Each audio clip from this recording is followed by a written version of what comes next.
दलाल मीडियाने खान सरला फैजल खान केलं.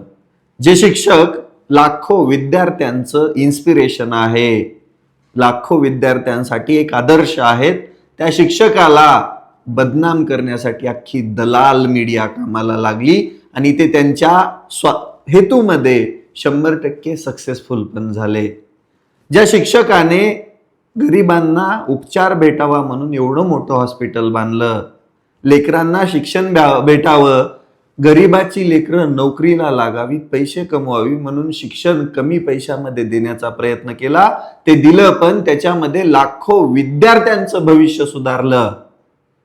पण एकच गोष्ट, फक्त कोणीतरी दलाल मीडियाची दलाल पत्रकार या ऑनलाईन शिकवणाऱ्या शिक्षकांना बद्दल अपशब्द बोलते, त्याच्यानंतर ही कॉन्ट्रोवर्सी सुरू होते, वादविवाद होतात आणि याला वेगळं वळण लागतं.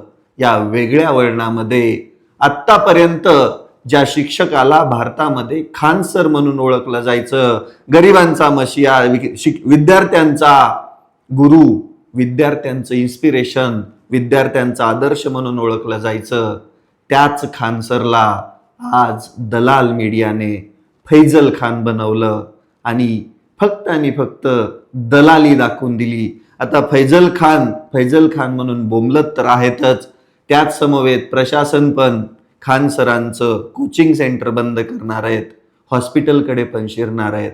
म्हणजे बघा तुम्ही, भारत देश नेमका लोकशाहीमध्ये चालत आहे की हुकुमशाहीकडे चाललाय हे कळायला मार्ग नाही.